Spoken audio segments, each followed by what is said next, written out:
ಈ ಥರ ಕರಿಮೆಣಸಿನ ರಸಮನ್ನು ನೀವು ಒಂದ್ಸಲ ಟ್ರೈ ಮಾಡಲೇಬೇಕು. ಟೇಸ್ಟ್ ಅಂತೂ ಸಖತ್ತಾಗಿರುತ್ತೆ. ತಿಂದರೆ ಮತ್ತೆ ಇನ್ನೂ ತಿಂತಾ ಇರಬೇಕು ಅಂತ ಅನ್ನುತ್ತೆ. ಮತ್ತು ಡೈಜೆಷನ್ನು ಕೂಡ ಚೆನ್ನಾಗಾಗುತ್ತೆ. ಮತ್ತು ಮಿಸ್ ಮಾಡದೆ ವಿಡಿಯೋ ನೋಡಿ ಡೆಫಿನೆಟಾಗಿ ಟ್ರೈ ಮಾಡಿ. ಎಲ್ರಿಗೂ ನಮಸ್ಕಾರ. ಇದು ಫ್ರೈಡೇ ಮಿನಿ ವ್ಲಾಗು. ಇವತ್ತು ಮಾರ್ನಿಂಗ್ ಬೇಗನೆ ಪೂಜೆನ ಮುಗಿಸ್ಬೇಕಂತ ಹೇಳಿ ಬೇಗನೆ ಫ್ರೆಶ್ ಅಪ್ ಆಗಿ ಹೊಸ್ಲುಗಳನ್ನು ತೊಳೆದ್ಬಿಟ್ಟು ರಂಗೋಲಿಯನ್ನು ಹಾಕ್ಕೊಂಡು ಹೂಗಳನ್ನು ಇಟ್ಕೊತಾ ಇದ್ದೀನಿ. ಇಲ್ಲಿ ಸೇವಂತಿಗೆ ಹೂವನ್ನು ನಾವೇ ಬೆಳೆದಿರೋದ್ರಿಂದ ಸ್ವಲ್ಪ ಹೂಗಳನ್ನು ತಂದು ಬಾಗಿಲಿಗೆ ಮತ್ತು ದೇವ್ರ ಪೂಜೆಗೆಲ್ಲನೂ ಬಳಸ್ಕೊಂಡ್ವಿ. ಇನ್ನು ಮನೆ ಹತ್ರನೇ ತುಂಬ ಹೂಗಳ ಗಿಡ ಇರೋದ್ರಿಂದ ಜಾಸ್ತಿ ಹೂಗಳು ಬಿಟ್ಟಿದ್ದು ಅಂತೇಳಿ ಕಿತ್ಕೊಂಬರೋಕ್ಕೆ ಬಂದೆ.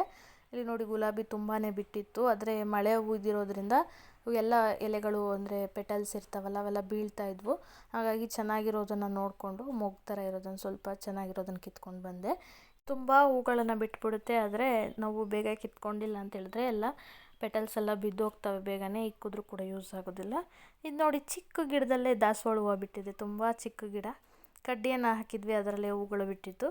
ಇನ್ನು ಇದು ನೋಡಿ ರೈನ್ ಲಿಲ್ಲಿ ಅಂತ, ಇದು ವೈಟ್ ಕಲರ್ ಪ್ಲ್ಯಾಂಟ್ ಹೆಸರು. ಮತ್ತು ಈ ಕಡೆ ಇದು ಕೂಡ ಶೋ ಪ್ಲ್ಯಾಂಟು. ಇದು ಮಳೆ ಟೈಮಲ್ಲಿ ಮಳೆ ಹುಯ್ತಾ ಇದ್ದರೆ ತುಂಬ ಚೆನ್ನಾಗಿ ಹೂವು ಬಿಡುತ್ತೆ. ಜಾಸ್ತಿ ಹೂವನ್ನೇ ಬಿಡುತ್ತೆ. ನೋಡೋದಕ್ಕೆ ತುಂಬ ಖುಷಿಯಾಗುತ್ತೆ. 20-25ವರೆಗೂ ಕೂಡ ಒಂದೊಂದು ಸಲಿಗೆ ಹೂವು ಬಿಟ್ಬಿಡುತ್ತೆ. ನೋಡೋದಕ್ಕೆ 2 ಕಲರ್ ಕಾಂಬಿನೇಷನ್ ಚೆನ್ನಾಗಿತ್ತು. ಅದನ್ನು ಕೂಡ ಕಿತ್ಕೊಂಡ್ಬಂದೆ. ಇನ್ನು ದೇವ್ರ ಪೂಜೆಗೆ ಅಂತ ರೆಡಿ ಮಾಡಿಕೊಂಡು ಹೂಗಳನ್ನು ಇಟ್ಟು ಸೇವಂತಿಗೆ ಇಟ್ಟಿದ್ವಿ. ಅದ್ರ ಮೇಲೆ ಕೂಡ ಒಂದೊಂದು ಕೆಂಪು ಹೂಗಳನ್ನು ಇಟ್ಟು ಪೂಜೆಯನ್ನು ಮುಗಿಸ್ಕೊಂಡೆ. ಇನ್ನು ಪೂಜೆ ಮುಗ್ದಾದ ನಂತರ ಅಡುಗೆ ಮಾಡೋದಕ್ಕೆ ಅಂತ ಹೇಳಿ ಬಂದು ಅಕ್ಕಿ ತೊಳೆದಿಕ್ತಾ ಇದ್ದೀನಿ.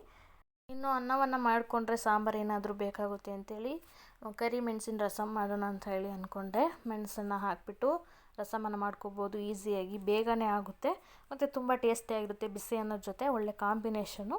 ಹಾಗಾಗಿ ಬೇಗನೂ ಆಗುತ್ತೆ ಅಂತೇಳಿ ಅದನ್ನೇ ಮಾಡೋಣ ಅಂತ ಹೇಳ್ಕೊಂಡು ರೆಡಿ ಮಾಡಿಕೊಂಡು ಅದಕ್ಕೆ ಒಂದು ಈರುಳ್ಳಿ, 4 ಮೆಣಸಿನ್ಕಾಯಿ, ಒಂದು ಚಿಕ್ಕ ಟೊಮೊಟೊ, ಕರಿಬೇವಿನ ಸೊಪ್ಪು, ರುಚಿಗೆ ತಕ್ಕಷ್ಟು ಉಪ್ಪು ಮತ್ತು 1 ಗಡ್ಡೆ ಬೆಳ್ಳುಳ್ಳಿ, ಇಲ್ಲಿ ತೋರಿಸ್ತಾ ಇದ್ದೀನಲ್ಲ ಅಷ್ಟು ಮೆಣಸು ನೋಡಿ, ಇಷ್ಟು ಜೀರಿಗೆ ಮತ್ತು ಇಷ್ಟು ಬೆಲ್ಲವನ್ನು ತೊಗೋಬೇಕಾಗುತ್ತೆ. ಮತ್ತು ಕೊತ್ತಂಬರಿ ಸೊಪ್ಪು, ಅರಿಶಿನ ಪುಡಿ ಸ್ವಲ್ಪ, ಓಕೆನಾ. ಈಗ ಅದಕ್ಕೆ ಹುಣಸೆಹಣ್ಣು ರಸನೂ ಕೂಡ ಹಾಕಬೇಕಾಗುತ್ತೆ. ಅದನ್ನು ಒಂದು ಲಿಂಬೆ ಗಾತ್ರದ ಹುಣಸೆಹಣ್ಣನ್ನು ನೆನೆಸಿಟ್ಟಿದ್ದೀನಿ. ಆ ನೀರನ್ನು ಎಲ್ಲ ಮತ್ತೆ ನಾವು ಬಳಸ್ಕೋಬೇಕಾಗುತ್ತೆ. ಇಷ್ಟನ್ನು ರೆಡಿ ಮಾಡಿಕೊಂಡ್ರೆ ಈಸಿಯಾಗಿ ಬೇಗನೆ ರೆಡಿ ಆಗಿಬಿಡುತ್ತೆ. ಮನೆಯಲ್ಲೆಲ್ಲ ಐಟಮ್ಸು ಇದ್ದೇ ಇರುತ್ತೆ ಎಲ್ಲರ ಮನೆಯಲ್ಲೂ ಕೂಡ. ಯೂಶ್ವಲಿ ಇದನ್ನು ಹುಷಾರಿಲ್ಲದೆ ಇರೋ ಟೈಮ್ ಇರುತ್ತಲ್ಲ, ನೆಗಡಿ ಆಗಿರೋದು, ಜ್ವರ ಬಂದಿರೋದು, ಆ ಟೈಮಲ್ಲಿ ಮಾಡ್ಕೊಂಡು ತಿಂದರೆ ತುಂಬ ಚೆನ್ನಾಗಿರುತ್ತೆ. ಥ್ರೋಟ್ ಇನ್ಫೆಕ್ಷನ್ ಆಗಿದ್ದರೂ ಕೂಡ ಮೆಣಸು ಮತ್ತು ಜೀರಿಗೆ, ಬೆಲ್ಲ ಮತ್ತು ಬೆಳ್ಳುಳ್ಳಿ ಎಲ್ಲವನ್ನು ಹಾಕೋದ್ರಿಂದ ತುಂಬ ಬೇಗನೆ ನೆಗಡಿ ಇರ್ಬೋದು ಕಡಿಮೆ ಆಗ್ತಾ ಬರುತ್ತೆ. ಈಗ ನೋಡಿ ರುಬ್ಬೋದಕ್ಕೆ ಬರೀ ಮೆಣಸು, ಜೀರಿಗೆ ಮತ್ತು ಬೆಳ್ಳುಳ್ಳಿಯನ್ನು ಹಾಕ್ಕೋಬೇಕಾಗುತ್ತೆ. 3 ಇಂಗ್ರೀಡಿಯೆಂಟ್ಸ್ ಮಾತ್ರವನ್ನು ನಾವು ರುಬ್ಕೋಬೇಕು. ಇನ್ನು ಇದನ್ನು ತರಿಯಾಗಿ ರುಬ್ಕೋಬೇಕಾಗುತ್ತೆ. ಜಾಸ್ತಿ ನುಣ್ಣಗೆ ರುಬ್ಬಾರ್ದು. ಕುಟಾಣಿ ಇದ್ದರೆ ಕುಟ್ಕೊಂಡ್ರು ಬೆಸ್ಟು. ಬೇಗ ಆಗಬೇಕು ಅಂತ ಹೇಳಿದ್ರೆ ಮಿಕ್ಸಿ ಮಾಡ್ಕೊಳ್ಳಿ, ತರಿಯಾಗಿ ರುಬ್ಕೊಳ್ಳಿ. ಒಂದು ಪಾತ್ರೆನ ಒಲೆ ಮೇಲೆ ಇಟ್ಟು ಅದಕ್ಕೆ ಹುಣಸೆಹಣ್ಣಿನ ರಸವನ್ನು ನೀಟಾಗಿ ಹಿಂಡಿಬಿಟ್ಟು ಸೋಸಿ ಹಾಕ್ಕೊಂಡು ಅದಕ್ಕೆ ಬೆಲ್ಲವನ್ನು ಹಾಕ್ಕೊತಾ ಇದ್ದೀನಿ. ಮತ್ತು ಅದಕ್ಕೆ ಕಟ್ ಮಾಡಿರುವ ಒಂದು ಟೊಮೊಟೊ ಹಣ್ಣನ್ನು ಕೂಡ ಹಾಕ್ಕೊತಾ ಇದ್ದೀನಿ.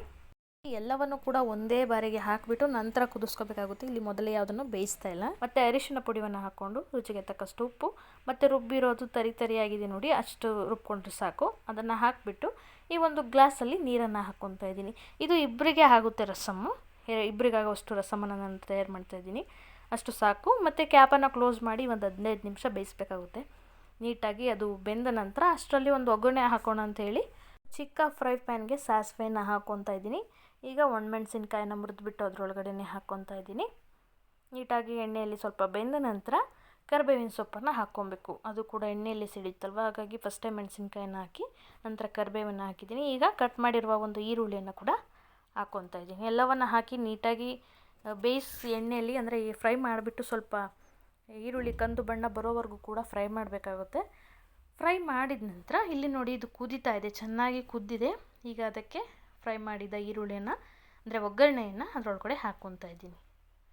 ಹಾಕ್ಬಿಟ್ಟು ನೀಟಾಗಿ ಈ ರೀತಿ ಕಲಸಿದ್ರೆ ನೋಡಿ.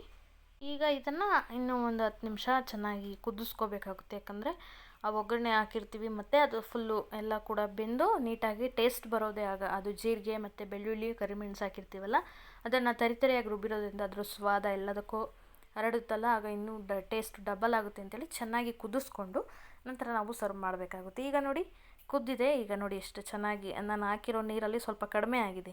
ಇದು ಇಬ್ಬರಿಗಾಗೋ ಅಷ್ಟು ರಸಮನ್ನು ನಾನು ಮಾಡ್ಕೊಂಡಿದ್ದೀನಿ ನೋಡಿ. ಈಗ ರೆಡಿ ಆಯಿತು. ಇಷ್ಟೇ, ಬೇಗನೆ ತಟ್ಟಂತ ರೆಡಿ ಆಗುತ್ತೆ.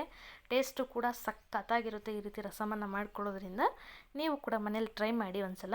ಈಗ ಗ್ಯಾಸನ್ನು ಆಫ್ ಮಾಡಿಬಿಟ್ಟು ಕೊನೆಯಲ್ಲಿ ಕೊತ್ತಂಬರಿ ಸೊಪ್ಪನ್ನು ಹಾಕ್ಕೊಬೇಕು. ಇನ್ನು ಟೇಸ್ಟ್ ಹಸಿ ಕೊತ್ತಂಬರಿನ ಹಾಕಿದಾಗ ಇನ್ನೂ ಕೂಡ ಚೆನ್ನಾಗಾಗುತ್ತೆ ಅಂಥೇಳಿ ಕೊನೆಯಲ್ಲಿ ಹಾಕಿದ್ದೀನಿ. ನೋಡಿದ್ರಾ, ಇಷ್ಟೇ ರಸಮ್. ನೀವು ಬೇಗ ಮಾಡಬೇಕು ಅಂತ ಹೇಳಿದ್ರೆ ಈ ರೀತಿ ರಸಮನ್ನು ಟ್ರೈ ಮಾಡಿ. ಬಿಸಿ ಅನ್ನವನ್ನು ಮಾಡಿಕೊಂಡು ಅದಕ್ಕೆ ಈ ರೀತಿ ಕರಿಮೆಣಸಿನ ರಸಮನ್ನು ಹಾಕ್ಕೊಂಡು ತಿಂತಾಯಿದ್ರೆ ಟೇಸ್ಟ್ ಅಂತೂ ಸಖತ್ತಾಗಿರುತ್ತೆ. ನೀವು ಕೂಡ ಮನೆಯಲ್ಲಿ ಡೆಫಿನೆಟಾಗಿ ಒಂದು ಸಲ ಟ್ರೈ ಮಾಡಿ, ಹೇಗಿದೆ ಅಂತೇಳಿ ನಂತರ ಕಮೆಂಟ್ ಮಾಡಿ. ಇಷ್ಟ ಆದರೆ ಈ ವಿಡಿಯೋ ದಯವಿಟ್ಟು ಒಂದು ಲೈಕನ್ನು ಮಾಡಿ. ಹಾಗೆ ಯಾರೆಲ್ಲ ನಮ್ಮ ಚಾನಲನ್ನು ಸಬ್ಸ್ಕ್ರೈಬ್ ಮಾಡ್ಕೊಂಡಿಲ್ಲ ಎಲ್ಲರೂ ಕೂಡ ಸಬ್ಸ್ಕ್ರೈಬ್ ಮಾಡ್ಕೊಳ್ಳಿ. ಇದೇ ಥರ ನಾನು ಕುಕ್ಕಿಂಗ್ ವೀಡಿಯೋಸನ್ನು ಹಾಕ್ತಾಯಿರ್ತೀನಿ ಮತ್ತು ಲಾಗ್ ವೀಡಿಯೋಸನ್ನು ಕೂಡ ಹಾಕ್ತಾಯಿರ್ತೀನಿ. ಎಲ್ರಿಗೂ ಕೂಡ ನಮಸ್ಕಾರ.